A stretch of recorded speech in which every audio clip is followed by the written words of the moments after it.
Indonesia, salam Nusantara dari Sabang sampai Merauke, dari Malang sampai Pulau Rote. Mantala iman kita, mantala kasih kita, mantala pengharapan kita. Tentunya dalam Yesus Kristus menjadi Tuhan dan Juru Selamat kita dan Juru Selamat dunia. Jangan katakan bahwa Yesus bukan Tuhan, jangan katakan pula bahwa Yesus bukan Juru Selamat. Dia adalah Tuhan, dia adalah Juru Selamat. Kalau engkau percaya, engkau akan diselamatkan. Kalau tidak percaya, engkau akan dihukum. Yohanes 3 ayat 36.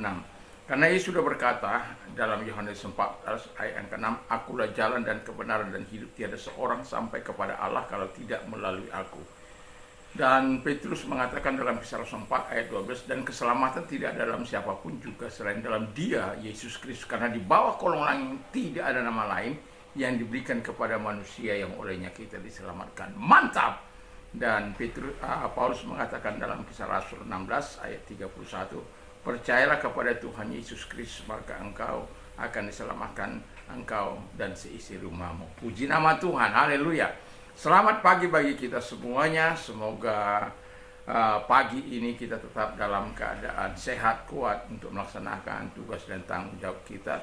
Doa dan harapan saya, kekuatan Tuhan, kekuatan firman, kekuatan Roh Kudus, kekuatan iman, kekuatan doa akan terus menyertai kehidupan kita mulai saat ini sampai selama-lamanya, dan damai sejahtera Allah yang melampaui segala akal akan memelihara hati dan pikiran kita mulai saat ini sampai selama-lamanya.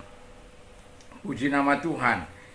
Sebelum kita mendengarkan firman Allah, saya akan membawa kita di dalam doa. Terima kasih Tuhan, biarlah Engkau kiranya yang menolong kami untuk kami terus bersandar kepada Tuhan, percaya pada kebaikan Tuhan, dan hidup kami akan berguna di hadapan Tuhan. Di dalam nama Yesus, haleluya. Dan seluruh audiens kami dengan segala pergumulan masalah mereka, Engkau Allah yang menolong, menjadi pembela dalam setiap kehidupan mereka. Dalam nama Yesus, haleluya. Amin. Puji nama Tuhan. Saya akan membacakan 4 ayat dari Mazmur 42 ayat 1 sampai dengan 2. Kerinduan kepada Allah untuk pemimpin video nyanyian pengajaran Bani Korah, seperti rusa yang merindukan sungai yang berair, demikian jiwaku merindukan Engkau ya Allah. Jiwaku haus kepada Allah yang hidup, bukan bilakah aku boleh datang melihat Allah. Air mataku menjadi makananku siang dan malam, karena sepanjang hari orang-orang berkata kepadaku, di manakah Allahmu? Puji nama Tuhan. Tema kita adalah haus kepada Tuhan. Jadi ini memang sebelum nanti sore saya akan membawa bagaimana orang yang sedang gundah gulana, orang yang sedang stres, depresi dan lain sebagainya. Tapi saat ini saya ingin membawa kita kepada suatu hal yang sangat penting dari bagian ini, yaitu haus kepada Tuhan. Orang yang haus kepada Tuhan atau kepada Allah, jiwanya rindu kepada Tuhan. Tentu setiap kita pernah merasa rindu kepada seseorang. Dan rindu itu tidak akan terbayarkan sampai kita bisa ketemu. Ataupun kalau zaman dulu, kalau kita kita pacaran melalui surat, sampai dia datang balasannya kita baca berulang-ulang. Sudah dibaca lagi, sudah dibaca lagi, sudah dibaca lagi. Itu karena apa? Menghilangkan kerinduan. Nah, Alkitab mengatakan, aku merindukan Tuhan. Kalau jiwa kita merindukan Tuhan, tentu ada sesuatu yang harus kita lakukan, yaitu yang Alkitab katakan bahwa kita akan ingin bertemu dengan Tuhan. Bagaimana caranya? Melalui firman Allah, pembacaan, melalui berdoa dan lain sebagainya.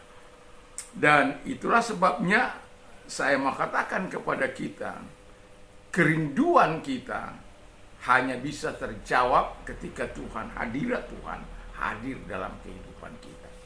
Dan pemazmur ini, kita tahu bagaimana pemazmur ini adalah descendant of Korah. Kita tahu Korah itu adalah seorang pemberontak, ya. Karena dia seorang pemberontak, jadi bukan berarti generasinya ke depan adalah pemberontak-pemberontak juga. Memang Korah itu bersama Datan, Abiram menjadi terbunuh dengan cara yang luar biasa, yaitu 250 anak dan keluarganya dan lain sebagainya, dan teman-temannya yang satu jenis dengan mereka, yaitu melayani pekerjaan di Bait Allah. Mereka memberontak kepada Musa. Mereka kurang puas dengan jabatan sebagai Lewi atau pekerjaan untuk melayani misbah Tuhan. Di situ pujian, di situ musik dan lain sebagainya. Mereka masih mau minta hak imam. Nah, sampai akhirnya Musa berkata, karena pada akhirnya Musa berkata, kalau kematian kalian seperti kematian orang biasa, maka aku bukan dipanggil oleh Tuhan. Dan ketika dia selesai berkata-kata, bumi mengangakkan mulutnya dan menelan 250 orang itu. Sebenarnya Tuhan mau membasmi seluruh orang Israel, terkecuali Musa dan Harun. Tetapi mereka sujud di bawah kaki Tuhan. Dan mereka berargumentasi, masakan karena satu orang semua engkau akan binasakan. Makanya Tuhan berkata, singkirkan orang-orang yang tidak mendukung Korah, Abiram, Datan. Jadi mereka terbunuh. Dan keesokan harinya mereka bersungut-sungut, 14.700 lagi meninggal dunia karena murka Tuhan. Jadi yang mau saya katakan di sini adalah bahwa kerinduan kita datang kepada Tuhan. Tuhan mau bertemu dengan kita melalui doa-doa kita, dan percayalah akan ada kekuatan yang Tuhan anugerahkan kepada kita ketika hati kita haus kepada Tuhan. Alkitab katakan bahwa orang yang haus datang kepada Tuhan, dia akan dipuaskan. Berbahagialah orang yang lapar dan haus akan kebenaran, karena mereka akan dipuaskan. Dalam Matius 6 ayat yang kelima ayat yang ke-6. Puji nama Tuhan. Lalu kemudian yang kedua dikatakan jiwanya haus akan Tuhan. Jadi kalau haus itu rindu, kalau haus itu dia maunya minum, ya. Bagaimana kita minum? Alkitab katakan orang yang haus itu, baiklah dia datang, aku akan memberikan air hidup. Kepada wanita yang haus, yang menimba air, Alkitab katakan bahwa kamu hanya minum air yang hanya menghilangkan dahaga sesaat, tapi aku akan memberikan air hidup. Dan dia langsung minta, biar berikanlah aku air hidup itu. Artinya kita membutuhkan air hidup dari Tuhan. Dan sebagaimana firman Allah dalam Wahyu 21 ayat yang ke-6, orang yang haus akan kuberi minum dengan cuma-cuma dari mata air kehidupan. Haleluya. Jadi dalam kehidupan kita, haus memang sudah nature kita, sudah memang secara alami kita kalau tidak dikasih minum akan haus. Dan orang yang haus bisa mati kehausan, ya. Dan itu sebabnya kita juga bisa mati secara rohani kalau jiwa kita tidak merasa haus terhadap Tuhan, terhadap firman, terhadap Roh Kudus dan lain sebagainya. Dan biarkan jiwamu haus terus menerus di hadapan Tuhan, supaya Tuhan memuaskan engkau dan memberikan sesuatu yang berarti dalam kehidupanmu. Yang ketiga, orang yang haus kepada Allah, yang ketika jiwanya akan selalu hancur karena orang-orang merendahkan Tuhan. Siang malam aku menangis. Orang mempertanyakan di mana Allah. Kapan Tuhan datang? Katanya Tuhan itu besar. Kenapa dia nggak berkati kamu?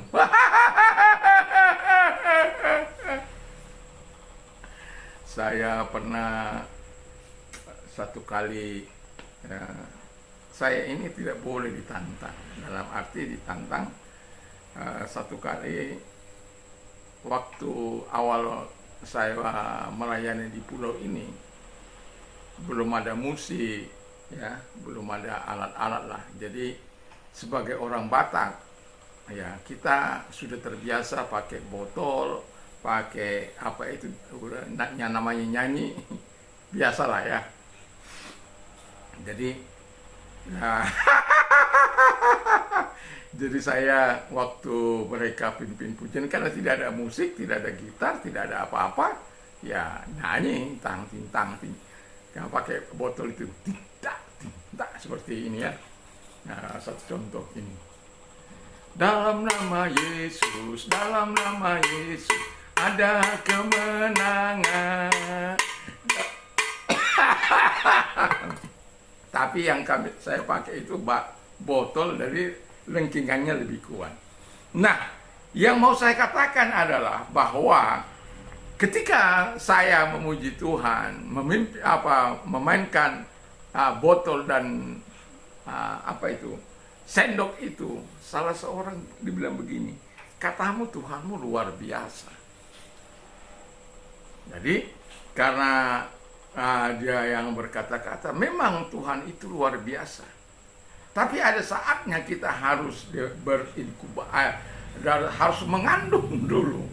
Ada saatnya kita harus menyatakan permohonan kita kepada Tuhan. Memang ada saatnya mujizat terjadi, tapi ada saatnya kita harus mengandung 9 bulan 10 hari untuk melahirkan. Lalu kemudian, kalau kamu kekurangan apa, bilang aja sama saya, bilang aja. Wah, karena ditantang begitu, saya langsung catat itu. Drum, organ, terus kemudian bass, gitar, string, ukulele, hampir semua alat musik. Karena dia orang kaya, saya pikir dia tentu karena sudah dibilang begitu, ya saya bilang, dan saya bawa dia ke tokonya. Lalu Om, sebagaimana Om bilang, nah ini daftar permohonan permintaan saya untuk gereja Tuhan, supaya bisa juga kaum muda itu diajar bermain musik. Kebetulan walaupun saya tidak ahli dalam bermain musik, tapi masih bisa lah bermain musik, walaupun tidak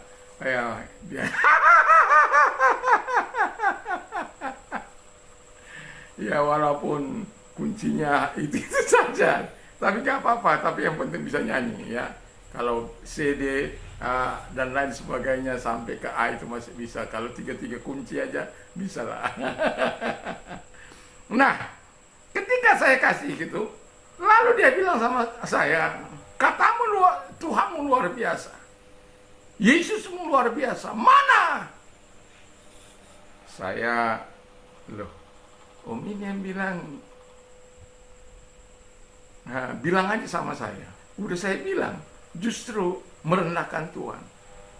Akhirnya tidak berapa lama saya pamit, saya nangis di hadapan Tuhan. Nangis mengatakan kepada Tuhan, Tuhan, baca ini surat yang saya buat ini. Akhirnya surat itu saya bawa kan kembali, apa permintaan saya, baca Tuhan permintaan saya ini.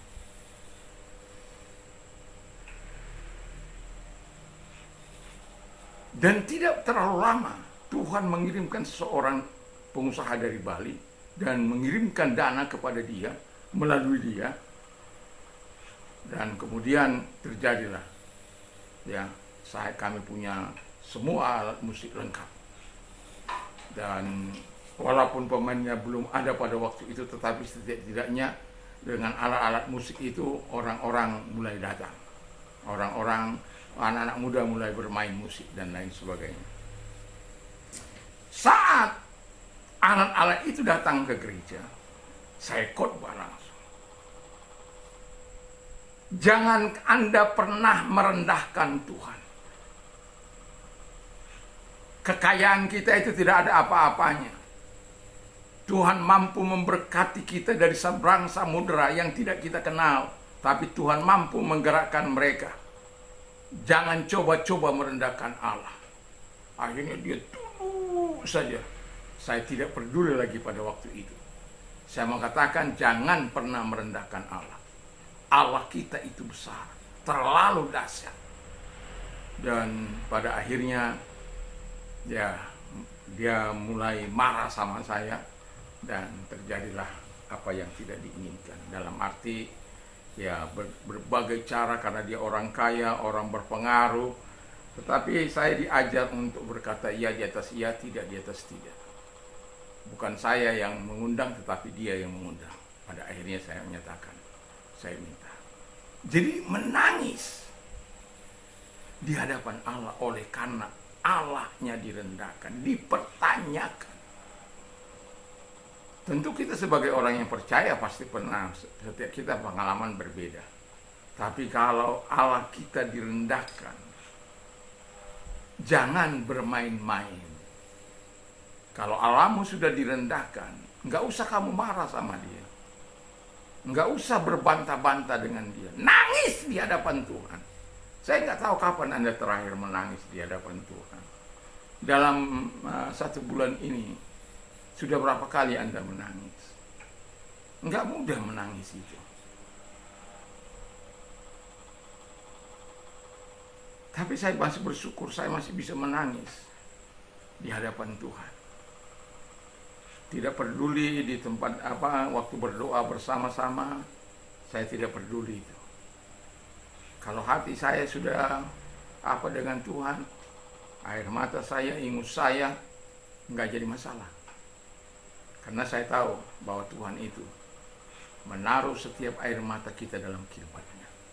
Kalau ada rasa haus kepada Tuhan, maka Tuhan akan menyatakan sesuatu kepada kita. Kita akan dipuaskannya melalui lawatannya, melalui kehadirannya, melalui kuasanya, melalui kasihnya, melalui perbuatannya, melalui mujizatnya.